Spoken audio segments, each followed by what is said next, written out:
Phần 1. Lời hứa trong đêm mưa. Có những lời hứa không cần ai ép buộc, không cần giấy tờ, cũng không cần nhân chứng. Nhưng một khi đã nói ra, nó sẽ ở lại trong lòng mình rất lâu, và có khi là cả đời. Năm 1985, ở một xóm nhỏ ven sông, đường đất, nhà mái tôn, mùa mưa thì ngập đến mắt cá, mùa nắng thì bụi bay mù trời. Ông Nam khi đó 30 tuổi, làm thợ mộc, người cao ít nói, cả xóm ai cũng biết ông hiền, nhưng cứng đầu. Bà Chi nhỏ hơn ông 2 tuổi, dạy học tư cho trẻ con trong xóm, nhà nghèo nhưng lúc nào cũng vui vẻ. Họ yêu nhau không ồn ào, không quà cáp lớn, không hứa hẹn hoa mỹ. Chỉ có một điều họ nói với nhau nhiều lần: phải mở một lớp học đàng hoàng cho tụi nhỏ.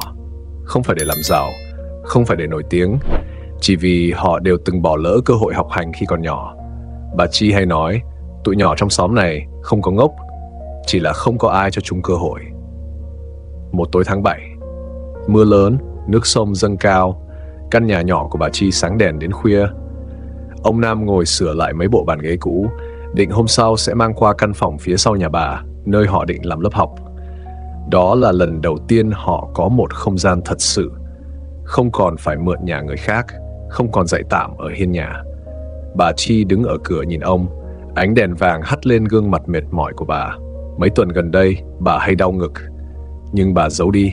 Bà bước lại gần, ngồi xuống cạnh ông Nam, giọng bà nhỏ hơn mọi khi. Nam này. Ông vẫn cúi đầu đóng đinh. Sao?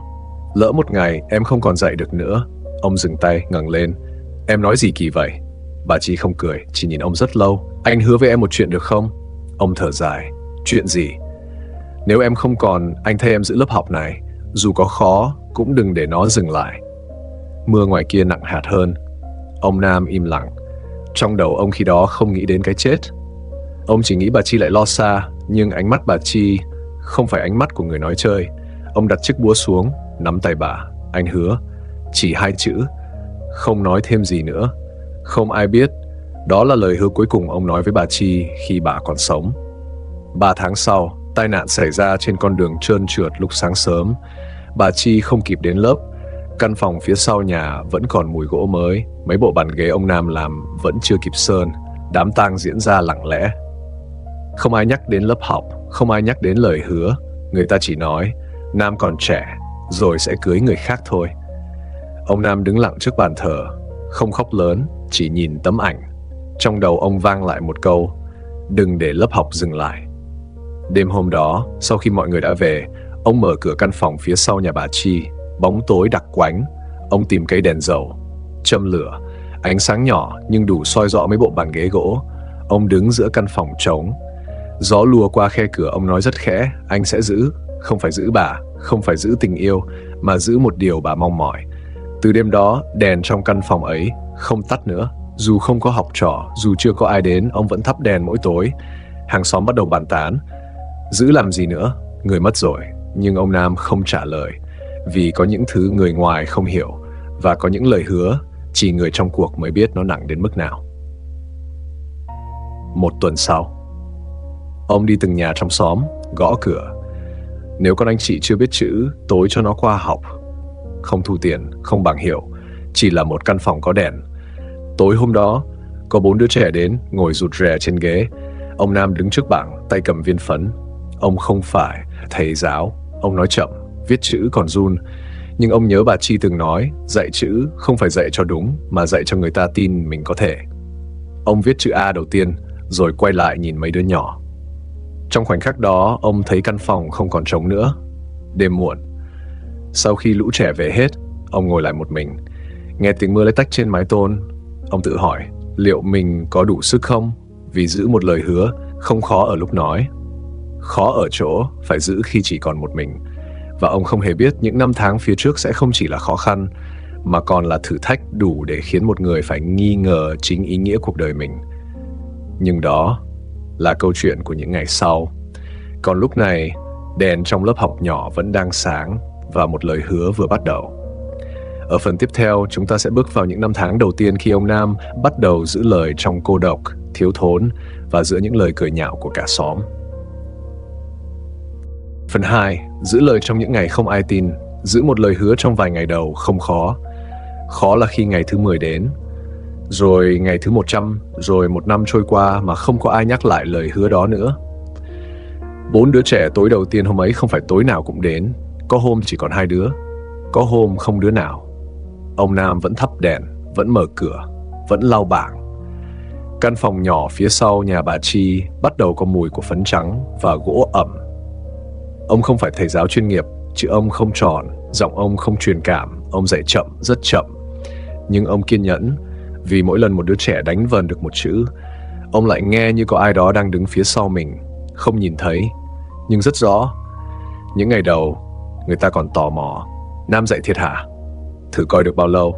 Nhưng đến tháng thứ 3, khi lớp học vẫn còn sáng đèn mỗi tối, người ta bắt đầu cười. Giữ lời với người chết để làm gì? Có ai trả tiền đâu.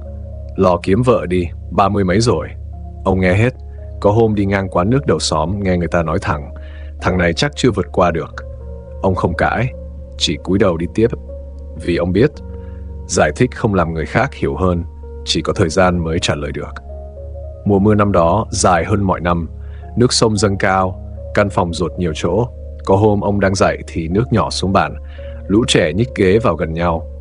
Ông lấy cái thau đặt dưới chỗ dột, rồi tiếp tục dạy, viên phấn ướt, bảng ẩm, nhưng chữ vẫn hiện lên. Ông không nói với ai rằng ông đã bán chiếc xe đạp cũ của mình để mua tập và bút cho lũ trẻ. Cũng không ai biết ông ăn cơm với muối nhiều hơn trước, vì tiền dành cho lớp học luôn được ưu tiên. Có đêm ông nằm nhìn trần nhà, nghe tiếng mưa gõ đều đều, ông tự hỏi liệu mình có đang cố chấp không? Vì thực tế là không ai bắt ông làm vậy. Bà Chi không còn, không ai kiểm tra, không ai đánh giá.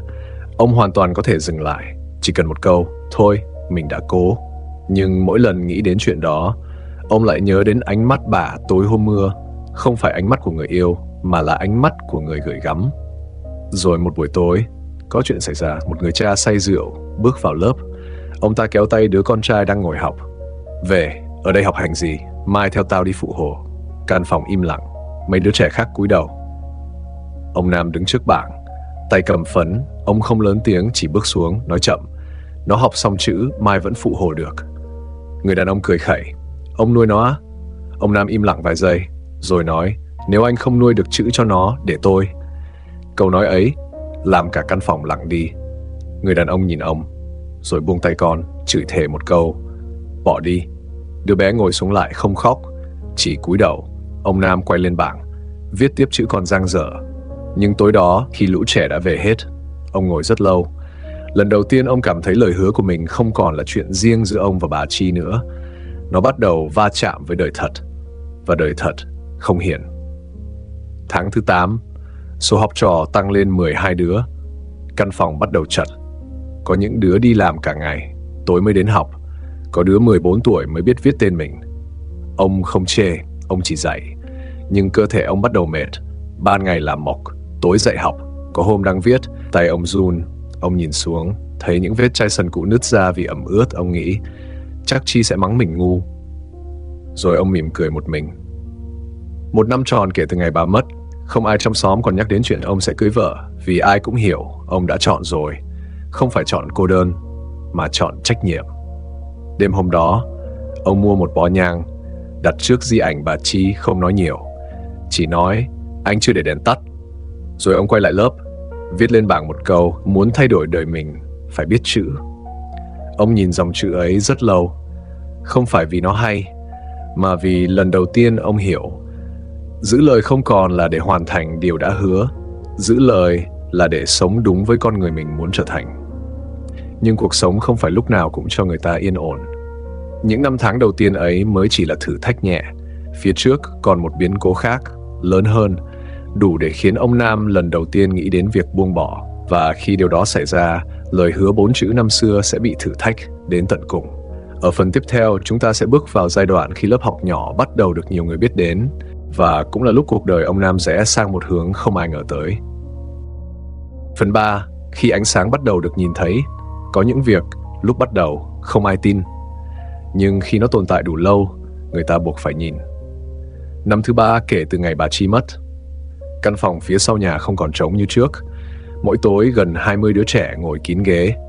Có đứa phải ngồi thêm ghế nhựa mượn tạm. Tiếng đánh vần vang ra cả con hẻm nhỏ. Không còn là ánh đèn leo lét nữa, ông Nam đã thay đèn dầu bằng bóng điện cũ xin lại từ một nhà trong xóm, ánh sáng trắng hơn, rõ hơn. Nhưng ông vẫn giữ cái thói quen mỗi tối đến sớm, mở cửa trước khi trời tối hẳn. Như một nghi thức, như một cách nói với chính mình, đèn chưa bao giờ tắt. Người trong xóm bắt đầu thay đổi cách nhìn, không còn gọi ông là Nam khủng, họ gọi ông là thầy. Chữ thầy nghe lạ lẫm với ông lắm.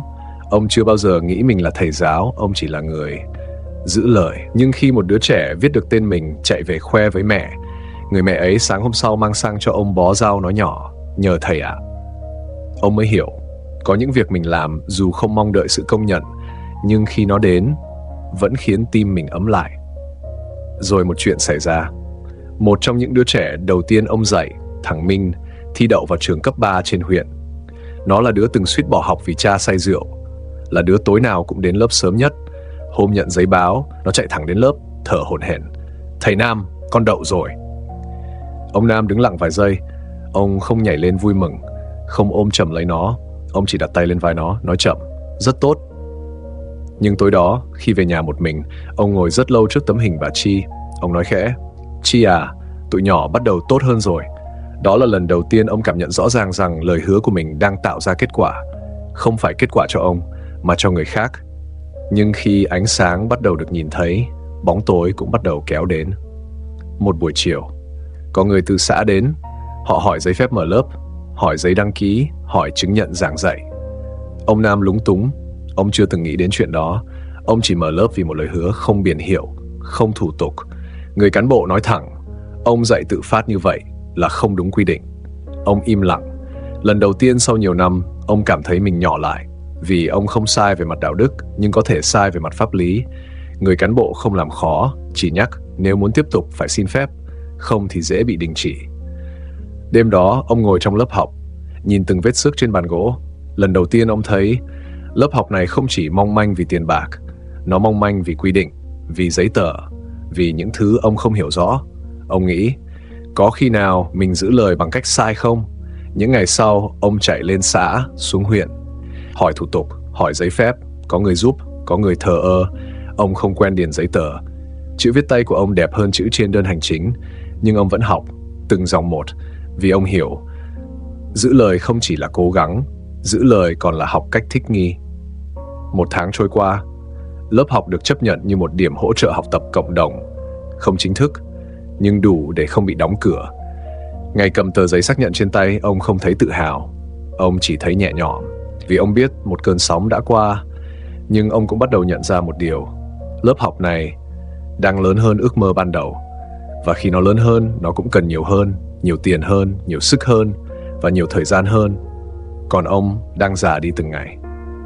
Một tối sau giờ học, một đứa bé hỏi ông, thầy ơi, sau này thầy nghỉ thì ai dạy tụi con? Câu hỏi đơn giản, nhưng như một nhát cắt nhẹ. Ông chưa từng nghĩ đến chuyện nghỉ, chưa từng nghĩ đến chuyện mình không còn đủ sức. Ông nhìn đứa bé, rồi nhìn căn phòng. Trong đầu ông lần đầu tiên xuất hiện một nỗi sợ khác. Không phải sợ nghèo, không phải sợ bị cười, mà sợ một ngày đèn thật sự tắt. Đêm đó ông ngồi rất lâu trong lớp học, không bật đèn ngay. Ông để căn phòng chìm trong bóng tối vài phút, nhìn xem cảm giác thế nào. Lạ lẫm, trống rỗng. Rồi ông bật công tắc, ánh sáng tràn ra. Ông thở nhẹ. Chưa phải lúc, nhưng sâu trong lòng, ông biết những thử thách phía trước sẽ không còn là chuyện giấy tờ nhỏ nữa. Cuộc đời sắp chuẩn bị cho ông một biến cố lớn hơn nhiều. Một biến cố không liên quan đến quy định, mà liên quan đến chính sức khỏe và giới hạn của một con người. Ở phần tiếp theo, chúng ta sẽ bước vào giai đoạn khi cơ thể ông Nam bắt đầu phản bội ông và lời hứa năm xưa đứng trước nguy cơ đổ vỡ lần đầu tiên thật sự. Phần 4, khi cơ thể không còn nghe lời. Có những thứ ta nghĩ mình kiểm soát được, cho đến khi cơ thể nhắc ta rằng ta cũng chỉ là một con người. Sau khi lớp học được chấp nhận như một điểm hỗ trợ học tập cộng đồng, mọi thứ tưởng như đã yên, không còn ai đến hỏi giấy phép, không còn ánh mắt nghi ngờ, lũ trẻ đông hơn. Có những tối phải mượn thêm ghế nhựa, ông Nam vẫn đến sớm như thói quen, vẫn mở cửa khi trời chưa tối hẳn. Nhưng có một điều thay đổi. Ông bắt đầu mệt nhanh hơn. Ban đầu chỉ là ho nhẹ. Ông nghĩ do thời tiết, rồi những cơn ho kéo dài hơn, khó thở hơn. Có hôm đang giảng, ông phải quay lưng lại bảng vài giây, giả vờ lau phấn để lấy lại hơi. Lũ trẻ không để ý, nhưng Minh có. Mình bắt đầu đứng gần bảng hơn, chủ động viết thay khi thấy thầy chậm lại. Không ai nói ra, nhưng cả hai đều hiểu. Thời gian không đứng về phía ông. Một buổi tối, sau giờ học, ông ngồi lại lâu hơn bình thường. Mình hỏi, thầy mệt hả? Ông lắc đầu, không sao. Rồi ông nói thêm một câu rất nhỏ, chỉ là người già thì vậy thôi. Câu nói ấy nhẹ, nhưng chứa trong đó một sự thật mà ông chưa từng muốn đối diện. Ông đang già đi. Những ngày sau, ông bắt đầu đi khám, không nói với ai, chỉ lặng lẽ bắt xe lên huyện. Bác sĩ nói phổi ông yếu, không đến mức nguy hiểm ngay, nhưng cần nghỉ ngơi nhiều hơn, tránh làm việc quá sức. Ông nghe xong chỉ cười. Làm việc quá sức, với ông, đứng 2 tiếng mỗi tối đã là nghỉ ngơi tinh thần. Ông không biết sống thế nào nếu không có lớp học. Nhưng từ hôm đó, ông bắt đầu để ý nhiều hơn đến từng nhịp thở của mình. Khi mở cửa lớp, ông đứng dựa khung cửa vài giây. Khi tắt đèn, ông ngồi xuống ghế lâu hơn trước. Ông không sợ bệnh, ông chỉ sợ một ngày mình không còn đủ sức mở cửa. Một tối, một đứa bé hỏi, thầy ơi, sao thầy hay ho vậy? Ông cười, vì thầy nói nhiều quá. Cả lớp cười. Không ai biết rằng câu trả lời ấy che đi một nỗi lo rất thật. Và rồi, giữa lúc ông đang tập quen với sự yếu đi của cơ thể mình, một chuyện khác xảy ra. Một buổi sáng đầu tháng 7, con hẻm bỗng xuất hiện những người lạ. Họ mang theo bản vẽ, mang theo thước đo và một bình sơn đỏ. Ông Nam đang quét sân, ông ngẩng lên khi nghe tiếng xịt sơn. Sắt, một vạch đỏ dài xuất hiện trên bức tường trước nhà ông, ngay bên dưới cửa sổ lớp học. Ông bước tới. Các anh làm gì vậy? Người đàn ông đáp, khu này nằm trong diện mở rộng đường, chuẩn bị giải tỏa. Ông im lặng. Họ đưa ông tờ thông báo 3 tháng để bàn giao mặt bằng. Ông đứng rất lâu trước vạch sơn ấy.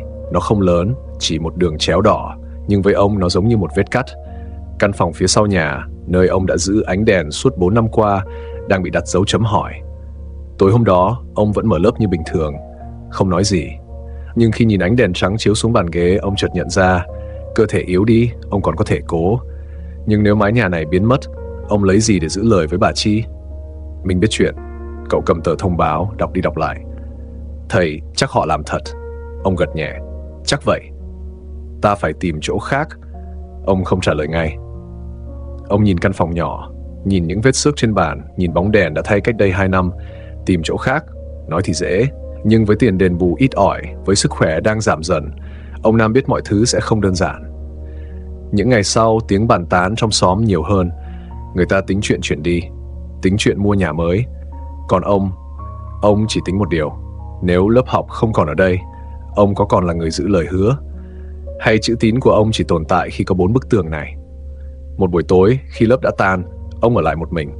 Không bật đèn ngay, ông để căn phòng chìm trong bóng tối vài phút như đêm hôm trước. Nhưng lần này, cảm giác đã khác. Không phải là thử nghiệm nữa, mà là dự báo. Rồi ông bật công tắc. Ánh sáng tràn ra. Ông nhìn bóng đèn rất lâu. Và lần đầu tiên sau nhiều năm, ông cảm thấy một nỗi sợ rõ ràng. Không phải sợ chết, mà sợ không giữ được lời hứa nữa. Thời hạn còn lại 2 tháng rưỡi, và cơ thể ông không còn khỏe mạnh như trước. 2 thử thách song song, một đến từ bên trong, một đến từ bên ngoài. Cuộc đời không hỏi ông đã sẵn sàng hay chưa, nó chỉ lặng lẽ đặt ông vào giữa.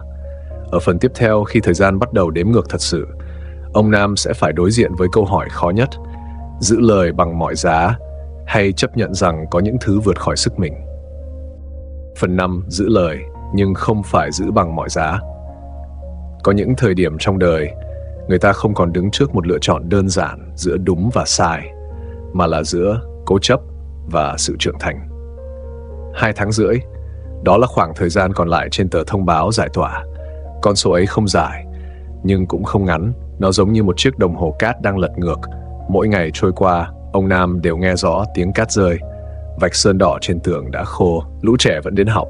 Bàn ghế vẫn kê ngay ngắn, bảng vẫn đầy những con số, những dòng chữ. Nhưng không khí đã khác. Không ai nói ra, nhưng ai cũng biết căn phòng này đang phải đếm ngược. Minh là người sốt ruột nhất. Cậu chạy đi hỏi thăm khắp nơi. Nhà văn hóa phường đã có lớp khác sử dụng buổi tối, phòng sinh hoạt tổ dân phố. Diện tích quá nhỏ, thuê mặt bằng, giá vượt xa số tiền đền bù mà ông Nam nhận được. Minh đành phải quay về, ánh mắt đầy lo lắng. Thầy, mình phải làm gì đó. Ông Nam đang lau bảng, chậm rãi. Làm gì là làm gì đây? Không thể để lớp học mất được. Ông Nam im lặng vài giây, rồi hỏi lại, em nghĩ lớp học là 4 bức tường này sao? Mình khựng lại. Câu hỏi ấy không phải trách móc, chỉ là một cách nhắc, nhưng chính ông Nam cũng chưa chắc mình đã trả lời được câu hỏi đó.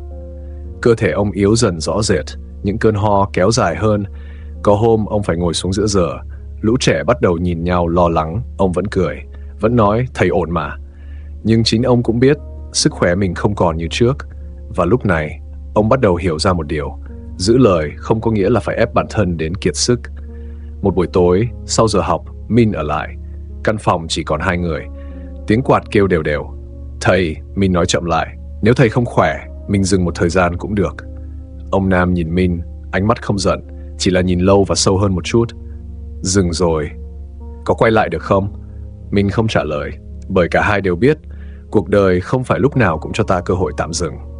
Đêm đó ông Nam không ngủ. Ông nằm nghe tiếng xe ngoài hẻm, nghe tiếng gió lùa qua mái tôn. Rồi ông nhớ lại ngày đầu tiên mở lớp.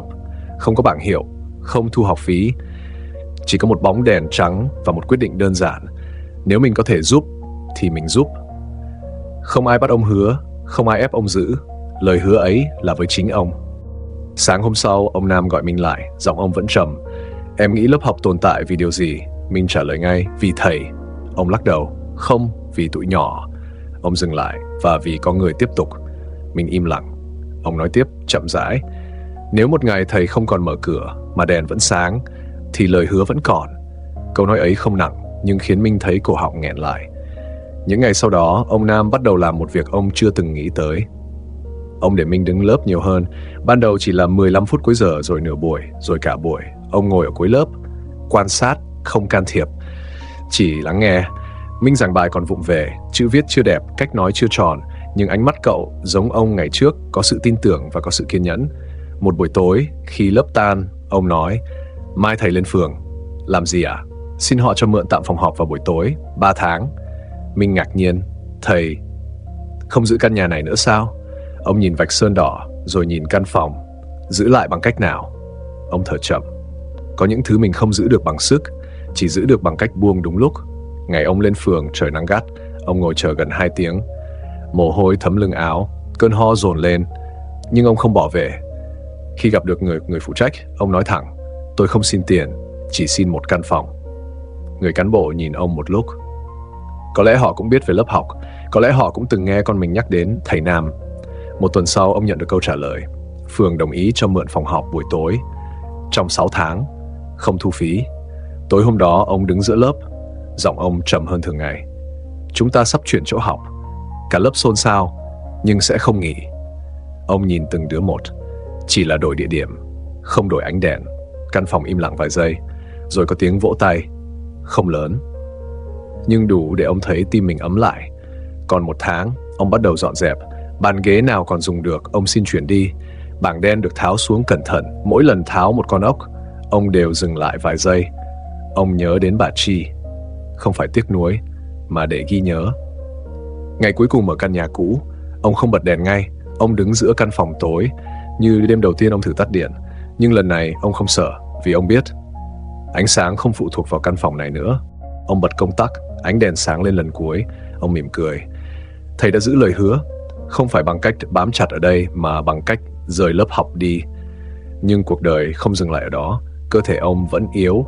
Việc di chuyển mỗi tối sang phường không hề nhẹ nhàng, và có những đêm ông phải vịn vào tường để thở. Giữ lời đã bước sang một hình thức khác. Không còn là giữ một căn phòng, mà là giữ một ngọn lửa. Khi chính mình đang dần cạn sức.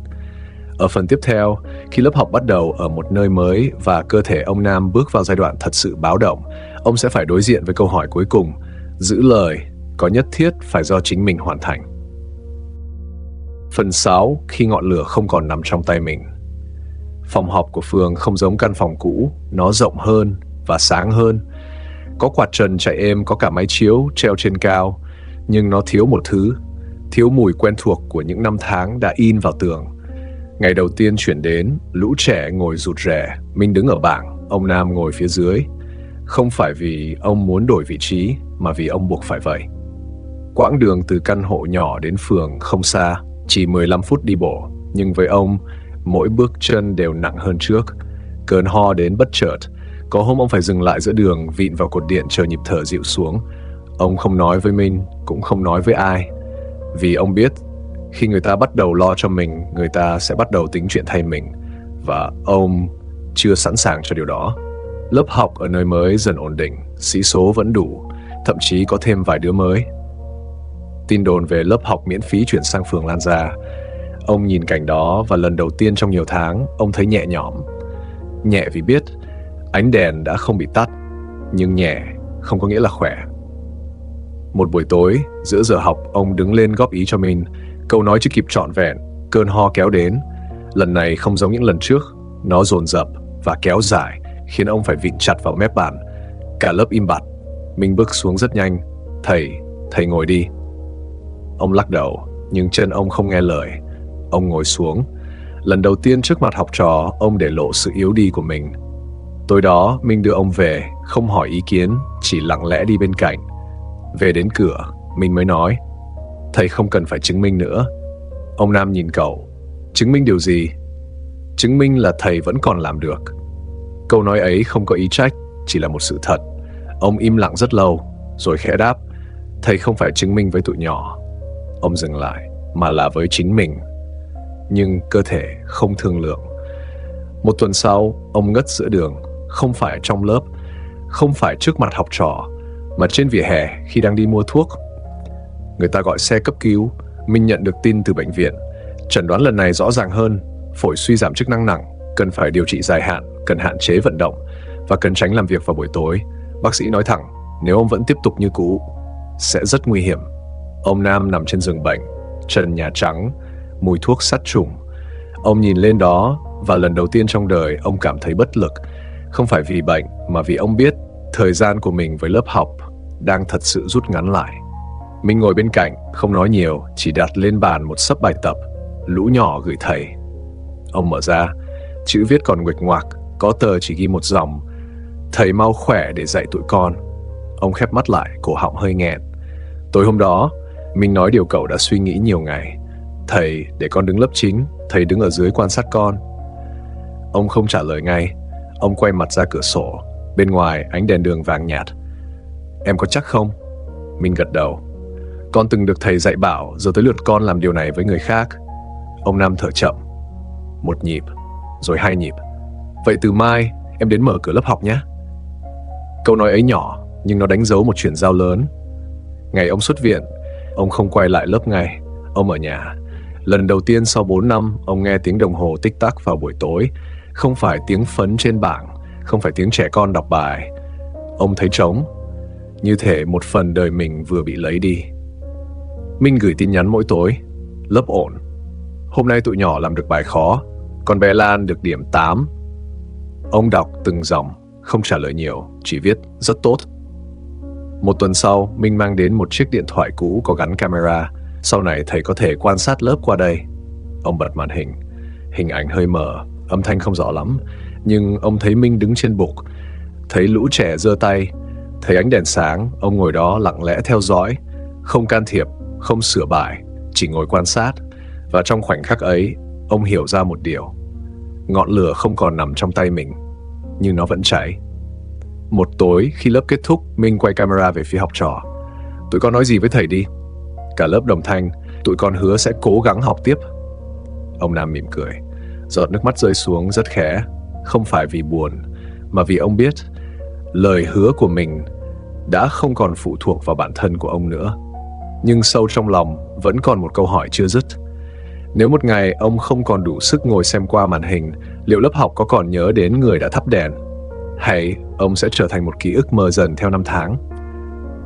Ở phần tiếp theo, khi bệnh tình tiến triển nhanh hơn dự đoán và ông Nam phải đối diện với khả năng rời khỏi lớp học mãi mãi, ông sẽ phải quyết định ở lại bằng ký ức hay ra đi trong yên lặng. Phần 7. Ở lại bằng cách buông tay. Bệnh không hỏi ông Nam đã chuẩn bị tinh thần hay chưa. Nó chỉ tiến tới, âm thầm và đều đặn, như cái cách thời gian vẫn luôn làm. Sau lần xuất viện thứ 2, bác sĩ không còn nói vòng vo. Ông cần điều trị tập trung và hạn chế tối đa việc căng thẳng. Ông hiểu căng thẳng ở đây là gì, là suy nghĩ về lớp học, là lời hứa với bà Chi, là nỗi lo đèn lớp học có còn sáng, là thói quen mở điện thoại mỗi tối để xem Minh dạy. Cơ thể ông đã chậm lại, nhưng tâm trí vẫn chạy. Có những đêm ông ho đến nghẹn thở. Nằm một mình trong căn phòng nhỏ, ông mới thật sự cảm nhận rõ sự cô độc của tuổi già. Không phải không có ai bên cạnh, mà là không muốn ai thấy mình yếu. Minh vẫn đến đều đặn, mang theo bài tập, mang theo tin tức lớp học, mang theo cả những câu chuyện nhỏ nhặt của lũ trẻ. Nhưng lần này ông Nam không còn hỏi quá nhiều. Ông nghe, rồi gật đầu. Ánh mắt không còn ánh lên sự kiểm soát, mà là sự trao lại. Một buổi chiều, ông Nam gọi Minh ngồi xuống. Giọng ông không còn chắc như trước. Em biết vì sao thầy mở lớp không? Minh đáp ngay, vì thầy muốn giữ lời hứa. Ông khẽ cười. Đúng, nhưng không còn giữ lời với người khác. Ông dừng lại. Giờ đây là giữ lời với chính mình, rằng mình không sống vô ích. Căn phòng yên tĩnh, chỉ còn tiếng quạt quay đều.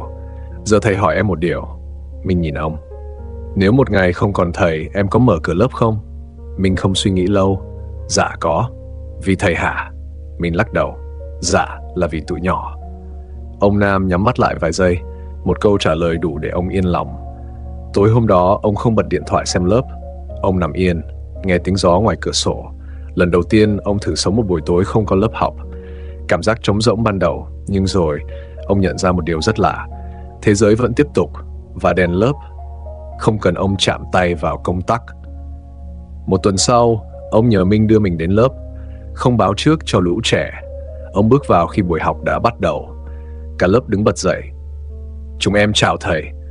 Âm thanh ấy khiến ông suýt rơi nước mắt, nhưng ông chỉ giơ tay ra hiệu ngồi xuống. Minh đang giảng dở một bài toán khó. Ông đến ngồi cuối lớp, nhìn, không góp ý cũng không sửa sai, chỉ quan sát cách Minh kiên nhẫn giải thích, cách lũ trẻ lắng nghe và cách ánh đèn phản chiếu trên bảng. Ông chợt hiểu, lớp học đã không còn là của ông, nó đã trở thành một phần của nhiều người khác. Khi tan lớp, ông đứng lên rất chậm. Minh đỡ ông. Ông nói đủ để cả lớp nghe. Từ nay, Minh là người mở cửa. Cả căn phòng lặng đi. Thầy vẫn ở đây, nhưng không đứng lớp nữa. Một đứa bé bật khóc. Ông mỉm cười. Thầy không đi đâu cả, chỉ đổi vai thôi. Tối đó khi về nhà, ông tháo chiếc chìa khóa lớp khỏi chùm chìa, đặt nó lên bàn và nhìn rất lâu. Rồi ông Nam đẩy nó về phía Minh. Con giữ đi.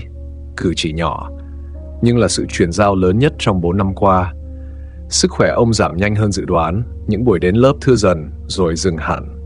Minh vẫn gửi video, nhưng ông xem ít hơn, không phải vì không quan tâm, mà vì ông tin rằng có những điều khi đã được trao đi đúng cách sẽ không dễ gì mất đi. Một buổi sáng, ông nhìn ra cửa sổ, ánh nắng nhẹ. Ông chợt nghĩ mình đã giữ lời hứa, không phải bằng cách bám víu đến phút cuối, mà bằng cách biết buông đúng lúc. Nhưng cuộc đời vẫn còn một bài học cuối, không phải về lớp học, mà về chính ông. Ở phần tiếp theo, khi cơ thể ông bước vào giai đoạn cuối cùng của cuộc chiến, ông sẽ phải đối diện với câu hỏi lớn nhất. Nếu một đời đã cố gắng sống có ích, liệu ra đi có thể thanh thản? Phần 8. Khi yêu thương ở lại. Sau buổi tối trao lại chìa khóa cho Minh, ông Nam bắt đầu sống chậm hơn. Không phải vì muốn, mà vì cơ thể buộc ông phải vậy. Những bước chân trong nhà cũng ngắn lại. Những buổi sáng thức dậy không còn vội. Ông ngồi nhiều hơn bên cửa sổ, nhìn xuống con hẻm nhỏ, nghe tiếng người đi chợ, tiếng xe máy nổ giòn, tiếng một đứa trẻ khóc đòi mẹ. Những âm thanh rất đời. Và lần đầu tiên sau nhiều năm, ông không nghĩ đến lớp học ngay khi mở mắt. Không phải vì quên, mà vì ông đã đặt niềm tin. Nhưng tâm huyết không phải thứ có thể tắt bằng một quyết định. Minh vẫn đến mỗi chiều, không phải để kiểm tra, mà để ngồi đó. Hai thầy trò giờ ít nói về bài vở. Họ nói về chuyện đời. Minh kể về công việc ban ngày, về áp lực, về những lúc muốn bỏ cuộc. Ông Nam lắng nghe, rồi nói chậm rãi. Làm điều đúng không bao giờ dễ. Minh cười nhẹ. Dạ con biết, nhưng con sợ không làm được như thầy. Ông Nam lắc đầu. Con đừng làm như thầy. Minh ngạc nhiên. Làm theo cách của em, miễn là đừng tắt đèn. Câu nói ấy không còn là lời dặn dò, mà là một niềm tin trao đi. Một buổi chiều có tiếng gõ cửa. Không phải Minh, là 3 đứa học trò cũ. Chúng đứng lúng túng ngoài hiên, tay cầm túi trái cây. Thầy, tụi con ghé thăm thầy. Ông Nam sững lại vài giây, rồi mỉm cười. Tụi con vào đi. Căn phòng nhỏ bỗng đông hơn thường ngày.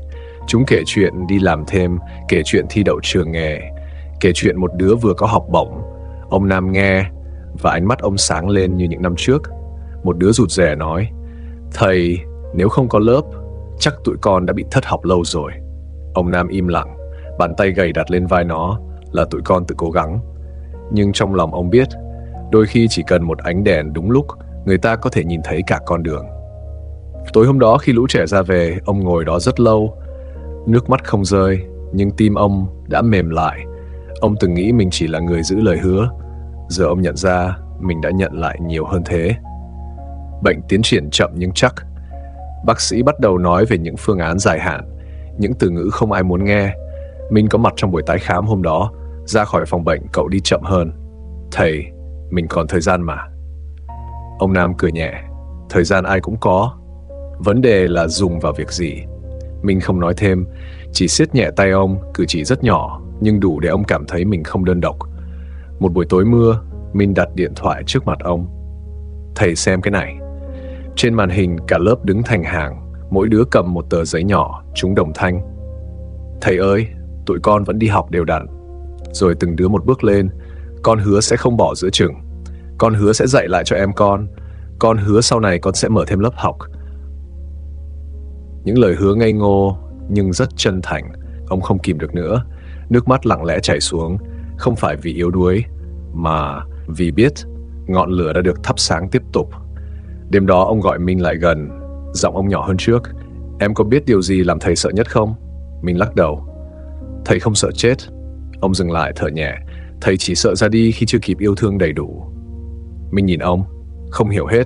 Ông nói tiếp. Yêu thương đầy đủ là khi mình đã trao đi hết những gì có thể. Ông nhìn ra cửa sổ. Cơn mưa đã ngớt. Giờ thì thầy không sợ nữa. Những ngày sau đó, ông Nam không còn cố gắng tỏ ra mạnh mẽ. Khi mệt, ông nói mệt. Khi đau, ông không giấu. Ông cho phép mình được yếu đuối. Và chính sự yếu đi ấy khiến những người xung quanh gần gũi ông hơn. Hàng xóm ghé thăm, học trò thay nhau trực. Minh gần như ở đó mỗi ngày. Căn phòng nhỏ không còn là nơi chờ đợi, mà là nơi đầy ắp yêu thương. Một buổi chiều nắng nhẹ, ông yêu cầu Minh mở cửa sổ rộng hơn. Ánh sáng tràn vào. Ông nhắm mắt lại. Giọng rất khẽ. Em nghe gì không? Minh im lặng. Là tiếng lớp học. Dù ở cách đó vài con phố, dù không thật sự nghe thấy, nhưng trong lòng ông, âm thanh ấy vẫn rõ. Và khi con người ta biết mình đã yêu thương đủ, đã trao đủ, đã sống đủ, sự ra đi không còn là điều đáng sợ nhất. Ở phần tiếp theo, khi cơ thể ông Nam bước đến giới hạn cuối cùng, ông sẽ có một lựa chọn cuối: nói lời tạm biệt, hay lặng lẽ rời đi trong ánh đèn vẫn sáng. Phần 9. Lời tạm biệt dưới ánh đèn.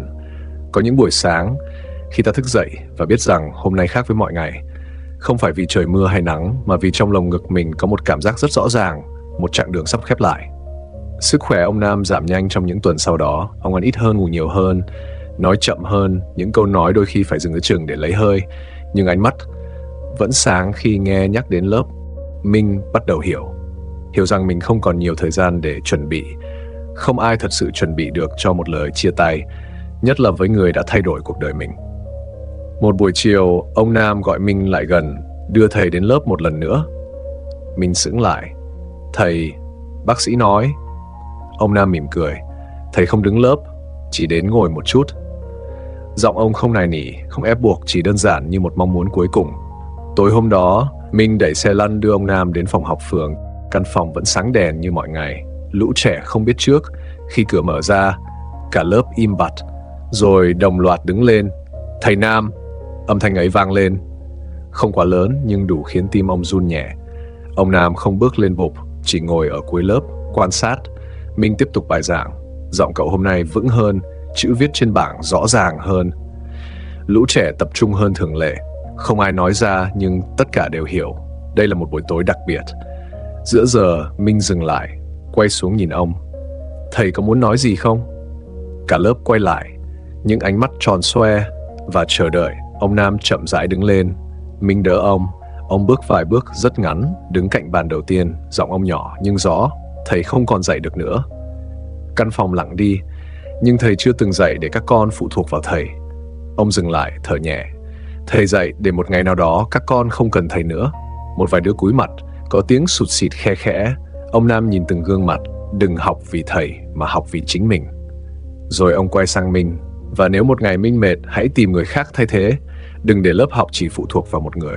Câu nói ấy không chỉ dành cho Minh, mà là bài học cuối cùng. Buổi học hôm đó kết thúc sớm hơn thường lệ. Lũ trẻ xếp hàng lại gần ông, mỗi đứa một câu. Thầy giữ sức khỏe, Thầy đừng lo cho tụi con sẽ cố gắng học. Ông Nam không nói nhiều, chỉ gật đầu, mỗi cái gật như một lời chúc âm thầm.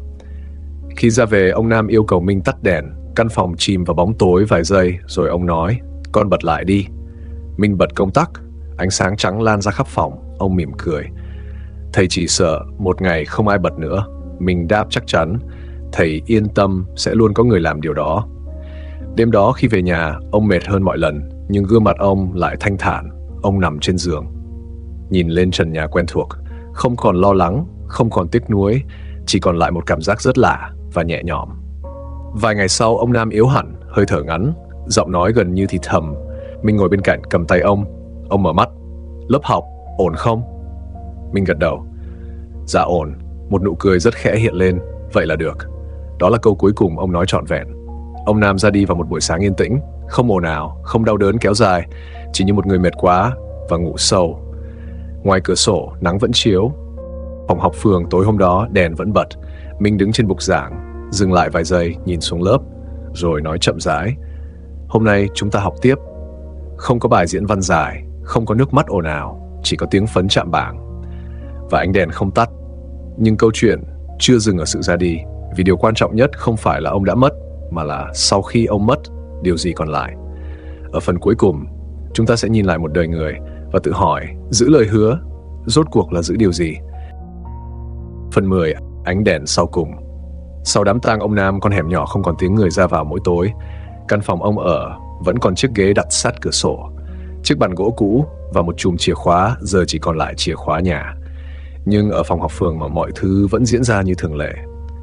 Đúng giờ, vẫn ánh đèn đó. Minh đến sớm hơn trước 15 phút. Không ai yêu cậu làm vậy.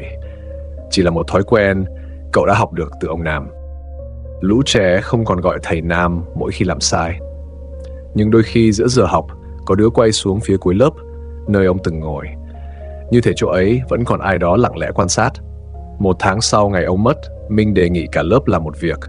Không phải thắp hương, không phải mặc áo tang, chỉ là mỗi đứa viết ra một điều mình sẽ làm để không phụ ánh đèn đã từng được bật lên. Có đứa viết, con sẽ học hết lớp 12. Có đứa viết, con sẽ không bỏ học giữa chừng. Có đứa viết, sau này con sẽ dạy lại cho người khác. Những lời hứa nhỏ, không hoa mỹ, nhưng rất chân thật. Mình gom tất cả lại, đóng thành một cuốn sổ mỏng, đặt tên đơn giản giữ lời hứa. Cuốn sổ ấy không ghi về ông Nam, không kể tiểu sử, không ca ngợi sự hy sinh. Nó chỉ ghi những điều đang tiếp tục. Vì có lẽ di sản lớn nhất của một người không phải là những gì họ đã làm, mà là những gì người khác tiếp tục làm sau khi họ đã rời đi. Nhiều năm sau, con hẻm cũ đã thay đổi, những căn nhà mới mọc lên. Những đứa trẻ ngày nào đã lớn. Có đứa trở thành thợ máy, có đứa làm kế toán, có đứa quay lại phụ Minh dạy lớp nhỏ. Lớp học không còn chỉ là một phòng học phường, nó chuyển sang một không gian rộng hơn, sáng hơn, có thêm bảng mới, có thêm quạt mới. Nhưng có một thứ không đổi, ánh đèn vẫn bật đúng giờ. Có người hỏi Minh, vì sao cậu vẫn giữ lớp học này? Tiền không nhiều, công việc bận. Mình trả lời rất đơn giản, vì có người từng dạy tôi phải giữ lời hứa. Không phải để trả ơn, không phải vì áp lực, mà vì cậu hiểu một điều. Khi ai đó thắp cho mình một ngọn đèn, cách tốt nhất để cảm ơn là thắp tiếp cho người khác. Còn ông Nam, có lẽ ông không cần một bức tượng, không cần một tấm biển mang tên mình. Ông chỉ cần mỗi tối ở đâu đó trong thành phố này vẫn còn một căn phòng sáng đèn. Vậy là đủ. Chúng ta thường nghĩ giữ lời là điều gì đó to tát, là một lời hứa lớn lao, là một mục tiêu cả đời. Nhưng đôi khi giữ lời chỉ đơn giản là làm điều đúng, khi không ai ép buộc, tiếp tục khi không còn ai theo dõi, và trao đi khi mình có thể giữ lại cho riêng mình. Với giới trẻ hôm nay, các bạn sống trong một thời đại rất nhanh, tin tức nhanh, thành công nhanh, thất bại cũng nhanh, người ta dễ hứa và cũng dễ quên. Nhưng điều làm nên giá trị của một con người không phải là tốc độ, mà là sự bền bỉ. Không phải là nói được bao nhiêu điều hay, mà là giữ được bao nhiêu điều đã nói. Ông Nam không giàu, không nổi tiếng, cũng không có danh hiệu, nhưng ông đã sống một đời có ích. Và khi ông ra đi, không phải ai cũng biết tên ông, nhưng có những đứa trẻ biết ơn ông bằng cả tương lai của chúng. Đó mới là thành công thầm lặng nhất. Bài học lớn nhất mà câu chuyện này để lại có lẽ là bạn không cần làm điều vĩ đại để thay đổi thế giới. Chỉ cần giữ một lời hứa nhỏ và kiên trì với nó đủ lâu. Vì khi bạn sống tử tế và bền bỉ, Cuộc đời sẽ âm thầm nhân bản điều đó qua những con người bạn từng chạm tới. Và một ngày nào đó, khi bạn nhìn lại, bạn sẽ biết mình đã không sống vô ích. Nếu bạn đang nghe câu chuyện này và trong lòng có một điều từng hứa với chính mình, đừng tắt nó chỉ vì mệt. Hãy dừng lại nghỉ, nhưng đừng từ bỏ, vì biết đâu, ở đâu đó có một ánh đèn đang chờ bạn bật lên. Cảm ơn bạn đã đồng hành cùng kênh Một Góc Tư Duy. Hẹn gặp lại bạn ở câu chuyện tiếp theo.